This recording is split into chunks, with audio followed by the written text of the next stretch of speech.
Alors, bonjour à tous, frères et sœurs, bien-aimés. C'est une joie, encore une fois, d'être réunis ensemble. Je le dis semaine après semaine, mais à toutes les fois, je réalise la joie qu'on a de pouvoir être ensemble, de pouvoir célébrer notre Dieu. Puis spécialement, je remercie le Seigneur de ce que Pierre-Émile est avec nous ce matin. Il me partageait que ça se rétablit tranquillement. On est content, oui. On est content que tu sois là, Pierre-Émile, puis on est content parce qu'on est heureux aussi parce que c'est une réponse à nos prières. On a prié pour toi la semaine dernière et pendant la semaine. Et puis, merci Seigneur que ta santé se rétablit. On peut continuer de prier pour lui aussi. Et puis, je voulais prendre le temps aussi ce matin de remercier les frères et sœurs qui ont été présents à la réunion de notre Assemblée générale annuelle dimanche soir dernier. Le Seigneur nous a donné un bon temps ensemble, mais on voulait vous remercier aussi pour votre patience à ceux qui ont été là. Vous savez que ça a pris un petit peu de temps avant d'avoir le quorum, mais à tous ceux qui ont participé, merci. C'était un temps édifiant, puis je vois qu'à travers ça, le Seigneur a permis qu'on puisse avoir un temps de communion, puis qu'on puisse partager ensemble ce que le Seigneur fait au milieu de nous, puis aussi regarder vers l'avant. Mais merci d'avoir été là, puis on veut remettre ces décisions-là, ce qu'on a placé devant le Seigneur, on le donne au Seigneur, et puis que le Seigneur puisse se glorifier à travers les projets qu'on place devant lui cette année. Vous avez vu tout à l'heure une annonce concernant une formation qui va avoir lieu le 23 avril ici. C'est une formation qui est offerte par Sembec. Je voulais donner quelques petits détails de plus, juste pour que vous sachiez en quoi est-ce que ça consiste. La formation s'appelle « Partager sa foi en temps de crise ». Et puis, c'est particulièrement en lien avec le ministère d'aumônerie que vous avez entendu parler lorsque notre frère Donald Rodier est venu présenter il y a quelques semaines le ministère d'aumônerie. Vous savez, ces gens qui ont un ministère, soit dans le milieu de la santé ou dans toutes sortes de milieux où ils vont partager la foi, avoir l'occasion de partager l'Évangile. Et puis, c'est une formation qui vise un peu cet aspect-là de la foi qu'on veut partager. On veut partager l'espoir qui se trouve en temps de crise. Donc, on veut partager l'espoir qui se trouve en Jésus-Christ, mais particulièrement auprès de gens qui vivent des situations difficiles. Comment on peut être une écoute, puis en même temps apporter l'espoir dans ces moments-là. Donc, on vous invite, c'est ouvert à tous, c'est gratuit, on vous invite à en profiter de cette formation-là. Ça va avoir lieu le 23 avril ici, Dieu voulant. Je sais qu'il commence à avoir plusieurs inscriptions, puis j'espère qu'on va pouvoir l'accueillir ici, mais Dieu voulant, on aura ça le 23. Donc, on vous invite à participer. Vous avez les détails dans le courriel. Ce matin, on continue notre étude dans l'Évangile de Luc, une étude qu'on a commencée il y a plusieurs mois, mais qu'on avance tranquillement. Et puis, la semaine passée, on a commencé à voir ensemble le passage qui se trouve dans Luc 17, les versets 1 à 19. Et je vous invite à ouvrir vos Bibles avec moi dans Luc 17. Et ce matin, on va continuer là où on a laissé la semaine dernière avec ce passage. Et puis, on va prendre le temps de le relire ensemble. Donc, Luc 17, et je vais lire à partir du verset 1. La parole de Dieu dit ceci. Jésus dit à ses disciples, « Il est impossible qu'il n'arrive pas des scandales, mais malheur à celui par qui ils arrivent. Il vaudrait mieux pour lui qu'on mette à son cou une pierre de moulin et qu'on le jette dans la mer que s'il scandalisait un de ses petits. Prenez garde à vous-même. Si ton frère a péché, reprends-le, et s'il se repent, pardonne-lui. Et s'il a péché contre toi 7 fois dans un jour, et que 7 fois il revienne à toi, disant « Je me repens », tu lui pardonneras. Les apôtres dirent au Seigneur « Augmente-nous la foi. » Et le Seigneur dit « Si vous aviez de la foi comme un grain de sénévé, vous diriez à ce sycomore « Déracine-toi et plante-toi dans la mer, et il vous obéirait. » Qui de vous, ayant un serviteur qui laboure ou paie les troupeaux, lui dira, quand il revient des champs, « Approche vite et mets-toi à table. » Ne lui dira-t-il pas, au contraire, « Prépare-moi à souper, ceins-toi et sers-moi, jusqu'à ce que j'aie mangé et bu. Après cela, toi, tu mangeras et boiras. » Doit-il de la reconnaissance à ce serviteur parce qu'il a fait ce qui lui était ordonné? Vous de même, quand vous avez fait tout ce qui vous a été ordonné, dites, « Nous sommes des serviteurs inutiles. Nous avons fait ce que nous devions faire. » Jésus, se rendant à Jérusalem, passait entre la Samarie et la Galilée. Comme il entrait dans un village, 10 lépreux vinrent à sa rencontre. Se tenant à distance, ils élevèrent la voix et dirent, « Jésus, Maître, aie pitié de nous. » Dès qu'il les eut vus, il leur dit, « Allez vous montrer au sacrificateur. » Et pendant qu'ils y allaient, il arriva qu'ils furent guéris. L'un d'eux, se voyant guéri, revint sur ses pas, glorifiant Dieu à haute voix. Il tomba sur sa face aux pieds de Jésus et lui rendit grâce. C'était un Samaritain. Jésus, prenant la parole, dit, « Les 10 n'ont-ils pas été guéris? Et les 9 autres, où sont-ils? Ne s'est-il trouvé que cet étranger pour revenir et donner gloire à Dieu? » Puis il lui dit, « Lève-toi, va, ta foi t'a sauvé. » On va se courber dans un mot de prière. Alors, Seigneur notre Dieu, comme on l'a chanté ce matin, on vient à toi. On veut t'offrir notre cœur, notre être tout entier, Seigneur, parce qu'on reconnaît que c'est toi qui es Dieu, c'est toi le souverain, c'est toi notre Créateur, notre Père. Et Seigneur, on veut reconnaître qui tu es et venir à tes pieds, sachant que tu es ce Dieu qui domine sur toutes choses, mais qui en même temps, dans ta grâce, permet qu'on puisse t'approcher comme un Père, comme un bon Père qui veut prendre soin de nous. Et Seigneur, tu veux prendre soin de nous à travers ta parole. Seigneur, tes paroles sont une nourriture spirituelle pour nous. C'est le pain et la source d'eau vive qu'on a besoin, parce que ce pain et cette source d'eau vive se trouvent en toi. Et Seigneur, ce matin, on veut te prier que tu puisses rendre nos cœurs réceptifs à ta parole, que tu puisses les rendre prêts, disposés à recevoir ces paroles afin que nous puissions, Seigneur, apprendre à être des disciples consacrés à toi, qui grandissent en maturité, qui vivent pour ta gloire. Seigneur, viens mettre ta main sur ce temps, soit avec ma bouche aussi. Conduis-moi, Seigneur, afin de partager ta parole avec clarté et que ça puisse être un moment d'édification ensemble, Seigneur, qu'on puisse être édifié par toi et par ta parole. C'est dans le nom précieux de Jésus et pour ta gloire à toi seul que je te prie. Amen. Amen. Si je vous posais la question, une question vous n'êtes pas obligé de répondre à haute voix évidemment, mais que vous pouvez pour vous faire réfléchir, si je vous posais la question, qui est la personne que vous avez rencontrée dans votre vie qui a eu le plus d'influence sur vous?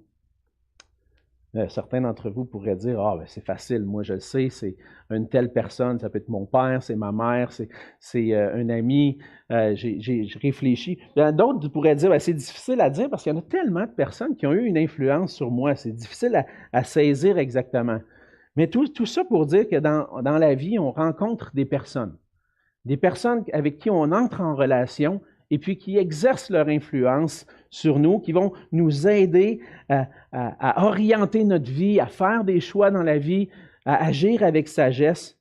Et on peut tous se rappeler d'un parent, d'un professeur à l'école ou un superviseur au travail qui nous a appris des choses, un ami, peut-être même un pasteur, un frère, une sœur dans la foi qui ont eu une grande influence sur notre vie. Puis on a appris des choses de cette personne-là. Une personne nous influence parce qu'on a appris de cette personne-là. On a appris des choses qui sont utiles pour notre vie, une sagesse qui, encore aujourd'hui, on rencontre des situations, puis leurs paroles résonnent dans notre cœur. On va vivre une situation, puis là, on dit, il me semble que je vois lui, une fois que je vois telle personne, puis j'agirais de telle façon, puis ça nous guide dans la façon dont on fait nos choix, puis ces gens-là continuent de nous influencer. On peut même penser à des gens qui sont décédés aujourd'hui, qui ont eu cette influence-là, puis qui continuent de l'avoir. Et comme disciples de Jésus-Christ, la personne qui nous a le plus transformés, qui nous a le plus influencés, c'est le Seigneur Jésus lui-même. Et lorsqu'on est venu à lui, on a réalisé que certains aspects de sa personne, on a réalisé son amour, sa grâce, sa miséricorde, sa compassion. On a été touchés par ce que Jésus a fait pour nous et ce qu'il a accompli. Puis sa vie, ce qu'il a fait pour nous, a transformé notre vie au point qu'on peut dire aujourd'hui, je ne suis plus la même personne. C'est cette puissance-là que Jésus a pour nous, sur nous. Lorsqu'on vient à lui dans la foi, on réalise que Jésus m'a transformé. Je ne suis plus la même personne qu'avant. Mais encore aujourd'hui, le Seigneur Jésus veut nous enseigner puis nous transformer par sa parole. L'œuvre qu'il a commencée dans nos cœurs, il veut la continuer. Et il veut qu'on puisse continuer de grandir. Et même si parfois on peut agir comme si on avait beaucoup appris, on a appris beaucoup de choses, ça fait 30 ans, 40 ans, même certains pourraient dire, ça fait 50 ans, moi je suis chrétien, j'en connais des choses. Jamais on pourra dire qu'on a appris à être pareil comme Jésus, enfin pas sur la terre. On a toujours quelque chose à apprendre. Puis le Seigneur, il veut nous faire grandir. Personne ne va avoir la prétention de dire « je suis rendu comme Jésus, moi ». Je pense qu'on en a des gens qui ont grandi en maturité, puis tu les regardes, tu te dis « moi, je vois vraiment la personne de Jésus dans cette personne-là ». Mais même cette personne-là a encore besoin d'apprendre de Jésus. Et ce matin, on poursuit notre étude dans l'Évangile de Luc. Pourquoi? Puis on va lire des passages qu'on a lus souvent dans notre vie. Puis on a besoin d'y revenir. Pourquoi? Parce que le Seigneur veut encore nous apprendre des choses avec ces passages-là. Et dans le passage qu'on lit ce matin, Luc fait le récit. Le récit d'un moment où Jésus enseigne en particulier avec ses disciples sur divers sujets. C'est ce qu'on voit en particulier dans les versets 1 à 10. Jésus est à l'écart avec ses disciples et prend le temps de les enseigner, leur apprendre des choses importantes sur certains aspects de ce que veut dire être un disciple de Jésus. Mais Luc va aussi raconter le moment où Jésus va faire un miracle. Le miracle de guérir un lépreux dans les versets 11 à 19. Et ce miracle-là, ce n'est pas seulement pour nous montrer combien Jésus est puissant, mais il nous apprend à nous aussi ce que ça veut dire être un disciple de Jésus. Et à travers ce miracle-là, on va découvrir des choses. Mais ce que Luc veut faire, c'est qu'il veut nous montrer que Jésus est le Messie, qu'il est le Christ, le Sauveur, le Seigneur. Et puis, qu'il appelle tout le monde à être ses disciples. Et aujourd'hui, peut-être que tu es son disciple, ou peut-être que tu ne l'es pas encore. Mais ce que Jésus est venu accomplir, c'est qu'il appelle à être ses disciples. Les disciples de Jésus, ce sont les apprentis, ce sont les étudiants, les apprenants de qui est Jésus, de comment il est et comment il agit pour qu'on puisse à notre tour suivre ses enseignements et lui ressembler. Et lorsqu'on fait le choix de suivre Jésus, on a besoin d'apprendre, de réapprendre, de se rappeler continuellement de ce que veut dire être son disciple. Et dans le passage de ce matin, on poursuit ce qu'on a commencé de voir la semaine dernière, de voir que ceux qui marchent avec Jésus sont ceux qui sont à l'écoute de ses enseignements et qui lui obéissent fidèlement. La semaine dernière, on a commencé à voir ensemble 5 domaines concrets, réels, dans lesquels on peut grandir comme disciple. On a vu les 3 premiers aspects, les 3 premiers domaines où on a appris que des disciples de Jésus, qu'en tant que disciples de Jésus, on doit prendre garde à la tentation d'abandonner la foi. Il va y avoir des scandales, des occasions de chute qu'il faut être attentif pour ne pas tomber dans ces occasions de chute-là, pas tomber dans des moments où on va s'éloigner de Jésus, où notre cœur va s'éloigner de Jésus. Et puis même Jésus va mettre en garde, il dit « Malheur par qui les scandales arrivent, malheur à ceux par qui il y a des occasions de chute. » Et je pense qu'il parle particulièrement à ceux qui vont avoir un ministère d'enseignement ou qui ont un ministère d'enseignement parmi le peuple. Faites attention pour ne pas être une occasion de chute. Prenez garde à vous-même. Ça, c'est le premier élément. On a vu le deuxième élément dans les versets 3 et 4, qu'un disciple de Jésus, qu'en tant que disciple de Jésus, on doit pardonner sans mesure à celui qui se repent d'avoir péché. On doit reprendre ceux qui ont péché, mais ceux qui se repentent, on doit leur pardonner. Et on doit leur accorder un pardon sans mesure. Troisièmement, on a vu que être un disciple, c'est posséder la foi véritable. dans le Dieu Tout-Puissant, dans les versets 5 et 6. Et comme disciple, on peut désirer avoir plus de foi, désirer que le Seigneur, on a une plus grande foi, mais le Seigneur, il dit, c'est pas une plus grande foi que tu as besoin. Tout ce que tu as besoin, c'est la foi. Tu en as juste un petit peu, puis tu vas voir Dieu faire des grandes choses dans ta vie. Et on arrive maintenant à la 4e section du passage, dans les versets 7 à 10. Et on va voir ensemble le 4e élément, qu'en tant que disciples de Jésus-Christ, on a besoin de reconnaître que nous sommes des serviteurs indignes.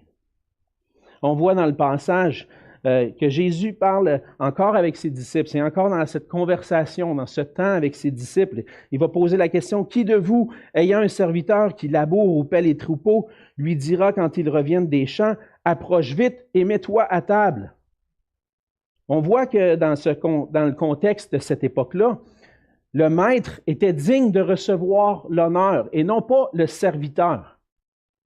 Par contre, on a de plus en plus dans notre société certaines personnes, il va y avoir dans notre société des personnes qui occupent des positions honorables.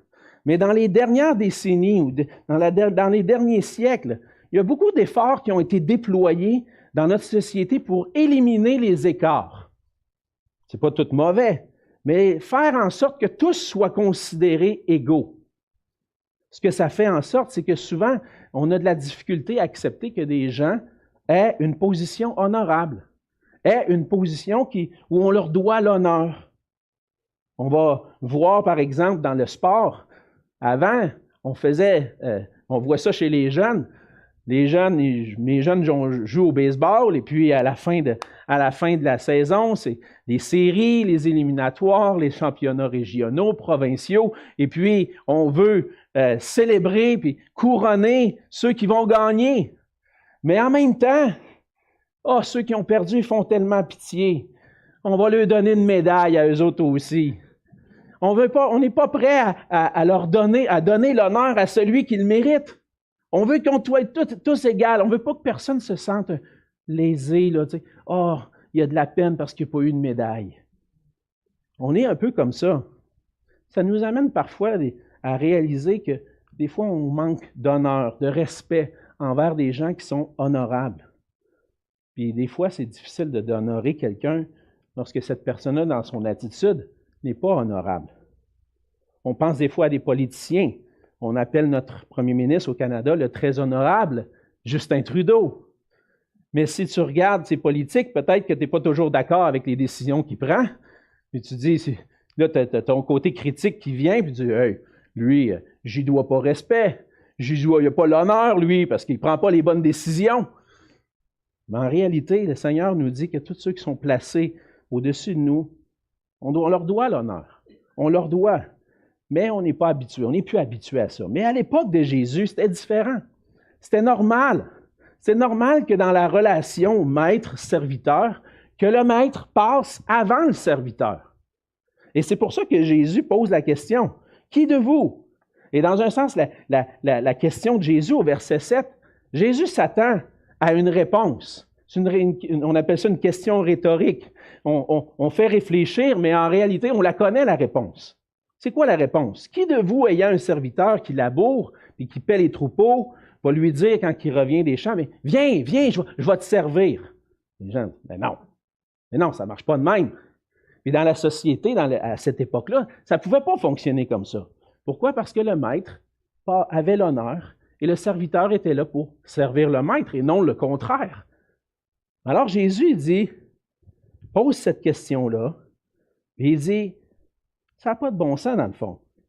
Ne lui dira-t-il pas au contraire, verset 8, « Prépare-moi à souper, ceins-toi et sers-moi jusqu'à ce que j'ai mangé et bu. Après ça, toi, tu vas manger, toi, tu vas boire. » Il y a un ordre dans les choses.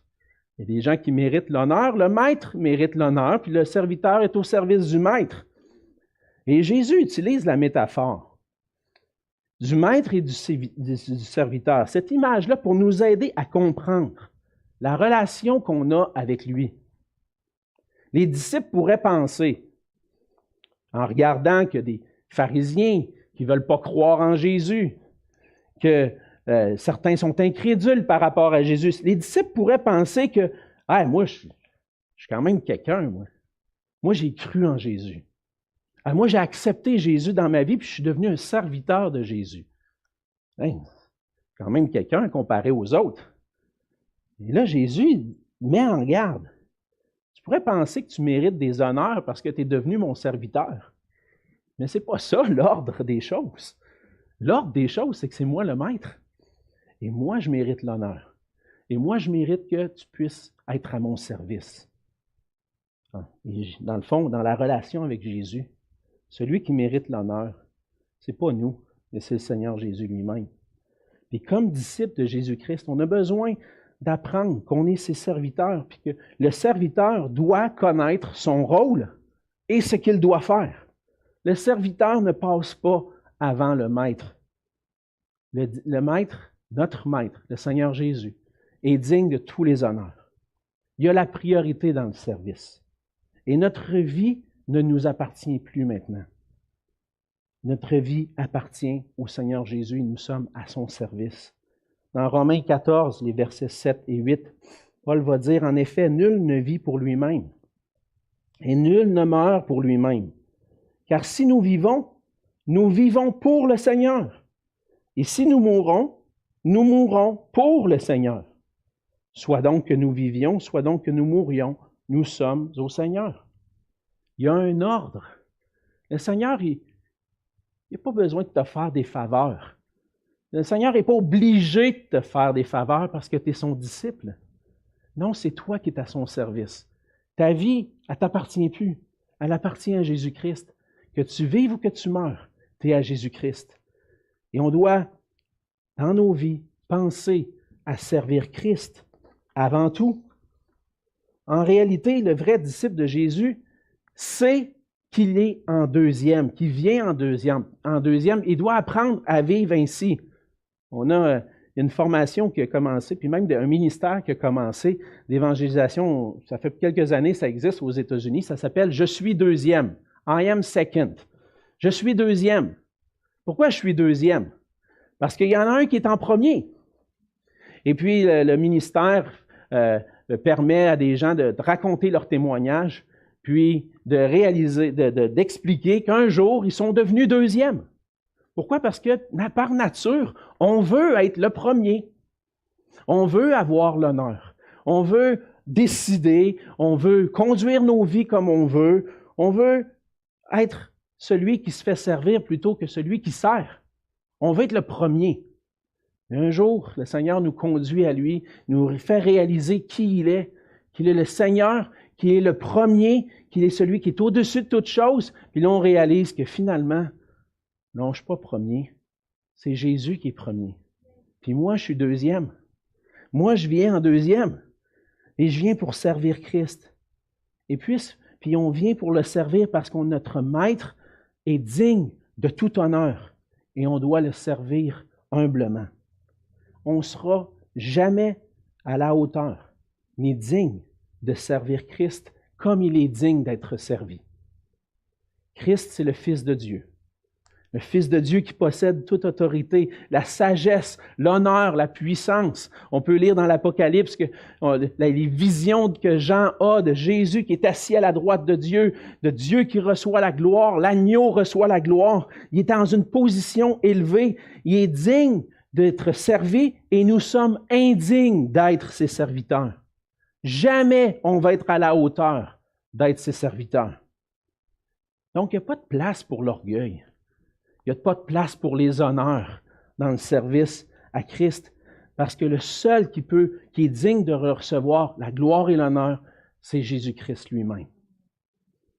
Il nous a libérés de l'esclavage du péché. Lorsqu'on pense à ce qu'il a fait pour nous, on peut réaliser réellement comment il est digne. Il nous a libérés de l'esclavage du péché qui nous conduisait à la mort éternelle.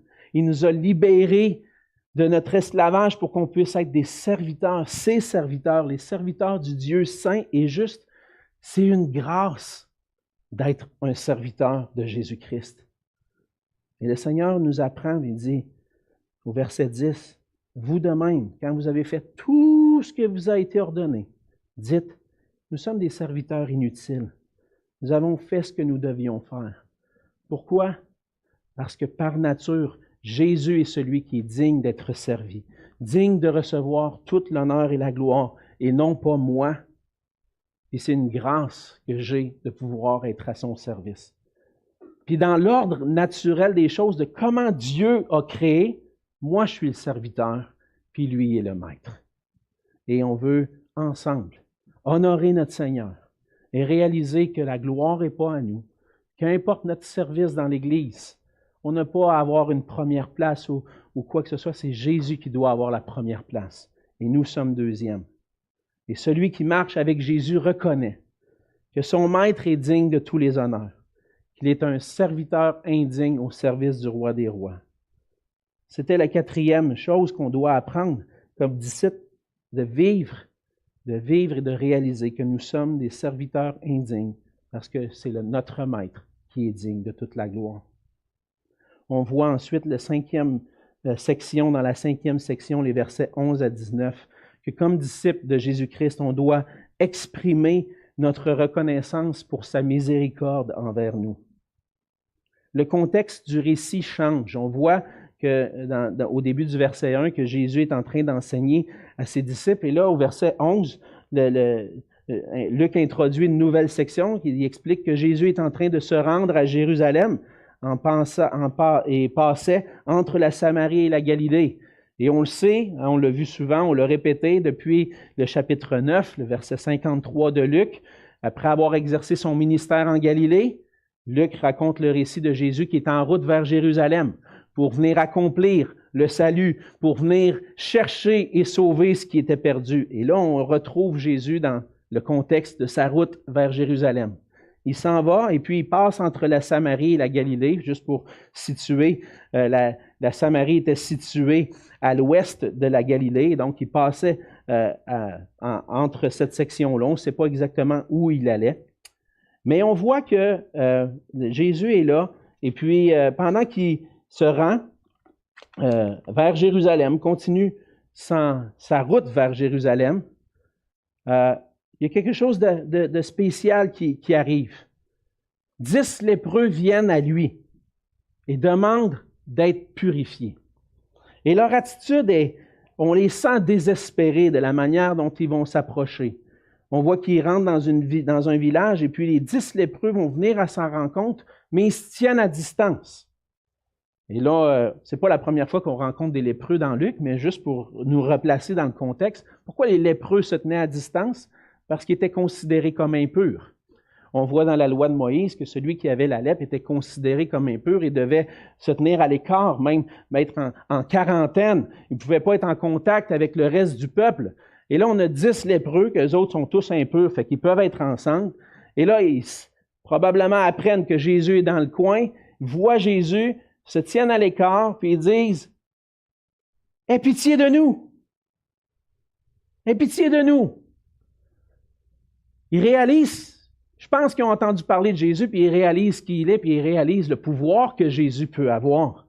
« Aie pitié de nous », qu'est-ce que ça veut dire? Dis, viens nous guérir. Viens me rendre ma pureté. On peut se placer dans le contexte, dans leurs souliers. Si ça fait des années que tu es lépreux et que tu te tiens à l'écart, tu es toujours à l'écart. Tu ne peux pas te tenir avec le reste des gens. Tu ne peux pas être avec les gens. Et souvent, les gens malades vont être mis à l'écart et puis eux sont dans cette situation-là. Et là, ils voient Jésus, crient à lui, « Jésus, Maître, aie pitié de nous! Viens à notre secours! » Et ils devaient, à cause de ça, se tenir isolés. Mais là, Jésus, ce qui est intéressant, c'est que des fois, il va mettre la main sur la personne et il va le guérir. On va voir sa compassion. Mais là, tout d'un coup, Jésus dit, « Allez vous montrer au sacrificateur. » D'où c'est que ça sort, ça, Jésus? Là? Pourquoi tu dis ça à des lépreux? Il te demande d'avoir pitié d'eux puis de les guérir. Guéris-les! Lui, il dit, « Va voir le sacrificateur. » Pourquoi? Parce que lorsque un lépreux dans la loi était guéri de la lèpre, qu'est-ce qu'il allait faire? Il allait se présenter au sacrificateur pour être déclaré pur. Et là, ils ne sont même pas encore. Ils ne sont même pas encore purs. Puis Jésus dit, va te présenter au sacrificateur. Bon, OK, on va y aller. Ça rappelle un peu l'histoire de Naaman que dans l'Ancien Testament, hein, que le Seigneur lui demande d'aller dans le Jourdain, se laver, et puis finalement va devenir pur. Mais il résiste un peu, mais finalement, il va le faire, il va devenir pur. Et donc, Jésus leur dit, va te montrer au sacrificateur. Va te faire déclarer pur. Je ne suis pas encore. OK, c'est beau, mais moi y aller, moi t'écouter. Puis alors qu'ils sont en route, mais là, c'est là que le Seigneur les guérit. Et là, on voit la réaction. La réaction de un d'entre eux. Il y en a un seul qui revient pour exprimer sa reconnaissance. Alors qu'ils sont en route vers l'endroit pour rencontrer le sacrificateur, ils arrivent, ils sont guéris, et il y a un seul d'entre eux, au verset 15, qui, se voyant guéri, revient sur ses pas, glorifie Dieu. Et il glorifie Dieu à haute voix. Lui, il a compris là, que ce qui vient d'arriver, c'est un miracle de la part de Jésus. C'est Dieu lui-même qui a permis sa guérison. Et cette attitude-là, cette réalité-là lui fait revenir et réaliser en même temps qui est Jésus. Parce qu'on voit au verset 16 qu'il tombe sur sa face aux pieds de Jésus et qui lui rend grâce. Dans le contexte de Luc, quelqu'un qui se prosterne, quelqu'un qui tombe aux pieds, c'est un signe d'adoration. Ce lépreux-là avait réalisé qui est réellement Jésus. Ce n'est pas un prophète comme un autre. Il revient puis il lui donne, il rend grâce, il lui dit merci, puis en même temps, lui donne la gloire, l'honneur qui lui est dû. Et puis, Jésus va souligner quelque chose, et en même temps, Luc aime souligner ces éléments-là, on le voit. Qui était celui qui est revenu pour dire merci? Un Samaritain. Un Samaritain. Et des leçons à travers ça pour les Juifs de cette époque-là.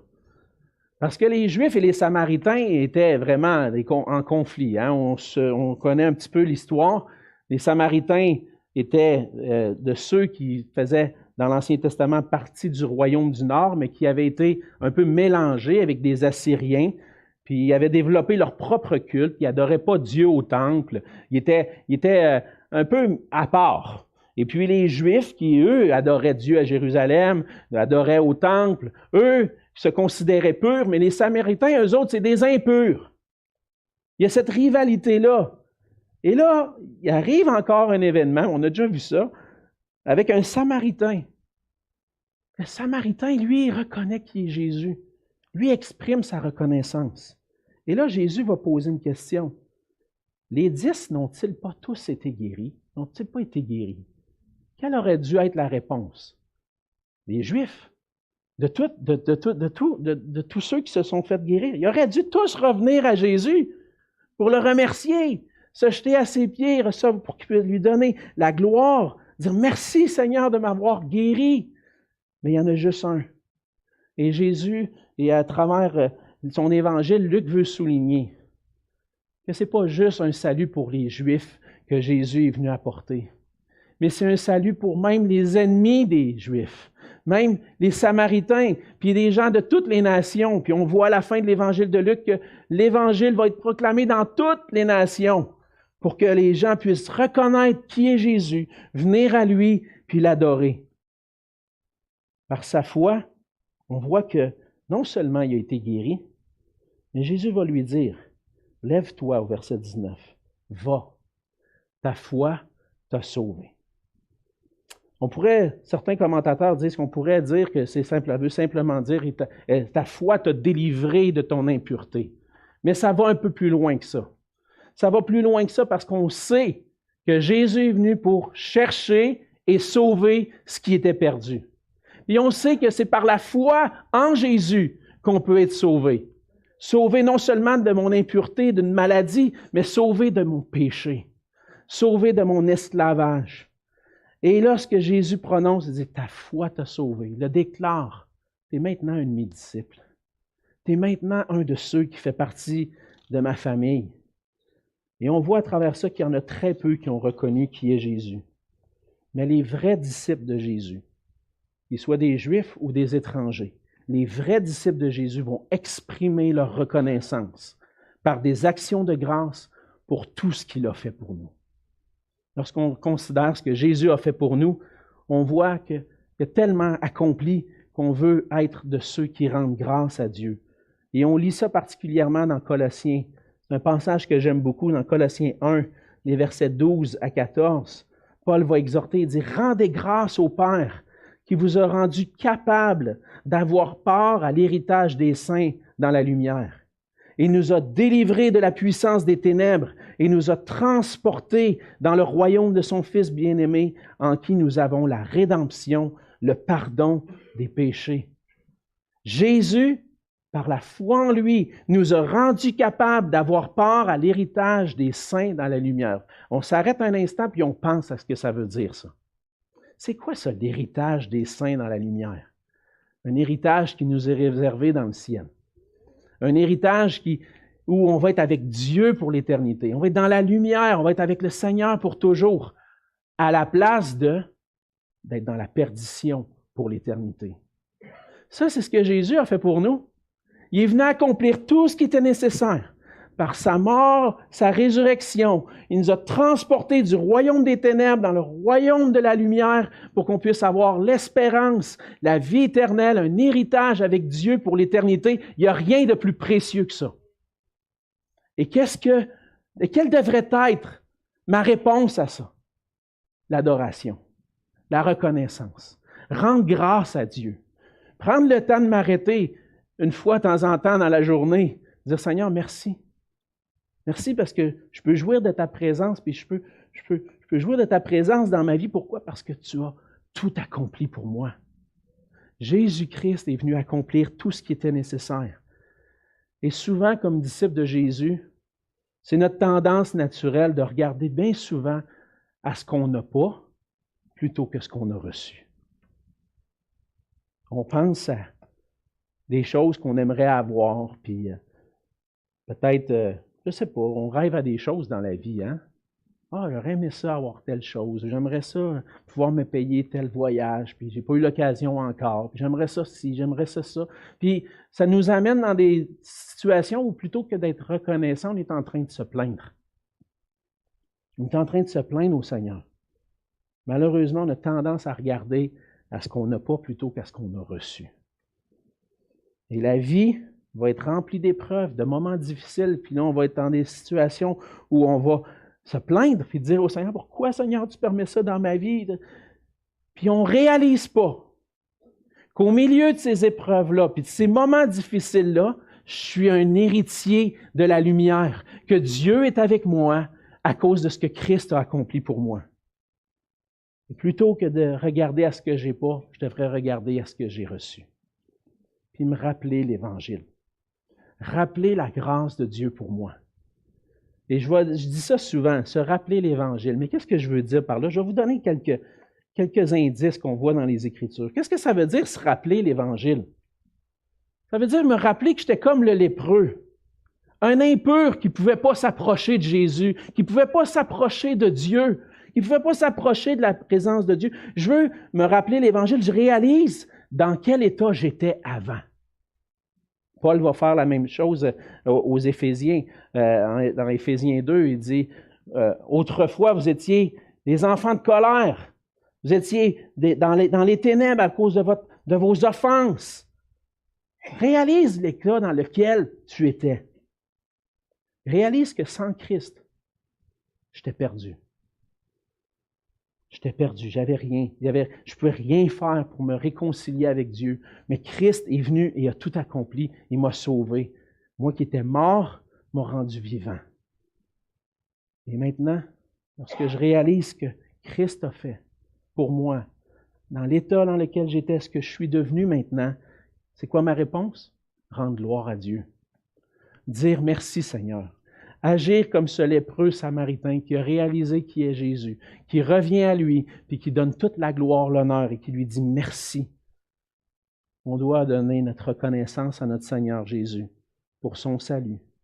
Arrêter de se plaindre et réaliser toute la richesse qu'on a reçue en lui. On a besoin de changer la cassette, comme on dit. On a besoin de changer nos pensées, puis se nourrir de la parole pour réaliser la profondeur de la relation que j'ai maintenant avec Jésus. Et ceux qui marchent avec Jésus, ce sont des disciples qui sont reconnaissants, qui rendent grâce à leur Seigneur pour tout ce qu'il a fait pour eux. Alors ce matin, on a terminé cette section-là.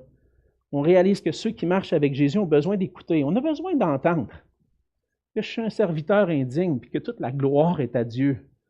J'ai besoin d'entendre que j'ai reçu tout, les plus grandes richesses à travers ma réconciliation avec Dieu en Jésus-Christ. J'ai besoin de réaliser que maintenant, je dois exprimer ma reconnaissance. Marcher avec Jésus, ça demande d'écouter, mais ça va s'exprimer par une foi agissante, une foi obéissante. C'est une foi qui écoute le Maître et qui obéit. C'est une foi qui reconnaît qui est Jésus et qui est soumis à Jésus joyeusement. C'est une foi qui réalise que je ne suis pas parfait, mais que je vais grandir en marchant avec lui. Le Seigneur va me transformer. Il va me rendre un disciple de plus en plus mature par son œuvre en moi. Et maintenant, la question pour nous, c'est est-ce que je veux être ce disciple qui grandit en maturité? Est-ce que je veux être un serviteur qui recherche les honneurs ou un serviteur qui donne l'honneur à son maître? Est-ce que je veux être caractérisé par les murmures puis les plaintes ou par la joie puis la gloire que je rends à Dieu, les actions de grâce? Marcher avec Jésus, ça nous demande beaucoup. Ça nous demande de ne plus agir selon notre ancienne nature. Mais Jésus est puissant pour transformer nos cœurs. Par sa parole, par son esprit, il fait son œuvre en nous. Et on veut grandir ensemble, frères et sœurs, pour être des serviteurs qui réalisent que notre Maître est digne de gloire et d'honneur et qu'on puisse ensemble le glorifier avec des actions de grâce. Prions ensemble. Seigneur notre Dieu, on veut te dire merci pour ta grâce envers nous. Seigneur Jésus, merci de ce que tu as accompli pour nous. Seigneur, on voit dans ce passage que tu es le Maître qui est digne de toute la gloire et l'honneur, qui est digne de recevoir de nous un service consacré, entièrement dévoué à toi. Seigneur, si je vis, je ne vis plus pour moi-même, mais pour toi, pour celui qui est mort et ressuscité pour moi. Veux-tu, Seigneur, transformer nos cœurs pour qu'on puisse être ces serviteurs qui ne recherchent pas l'honneur, mais qui veulent te donner l'honneur à toi. Transforme nos cœurs aussi, Seigneur, pour qu'on puisse, dans les circonstances et les moments difficiles, plutôt que de se plaindre, on puisse te louer, te rendre grâce pour la richesse qu'on trouve en toi, pour le trésor que tu es pour nous. Et Seigneur, transforme nos vies pour qu'on puisse réaliser chaque jour la grâce qu'on a de t'appartenir, qu'on puisse se rappeler l'Évangile, ce que tu as accompli pour nous, et qu'on puisse grandir comme disciples à ta ressemblance. Seigneur, s'il y a des gens ici qui écoutent, qui n'ont pas encore réalisé qui tu es, puis qui ne t'ont pas encore reçu comme leur Maître, leur Sauveur, leur Seigneur, je te prie que tu puisses faire cette œuvre dans leur cœur, qu'ils puissent réaliser leur état et qu'ils puissent se tourner vers toi pour obtenir la grâce et la miséricorde. Aie pitié d'eux, Seigneur, et qu'ils puissent avoir une vie transformée qui revient à toi avec reconnaissance et en te donnant toute la gloire. Seigneur, merci encore une fois pour ta parole. Sois glorifié. Que ton nom soit élevé au milieu de nous. C'est dans le nom de Jésus que je te prie. Amen.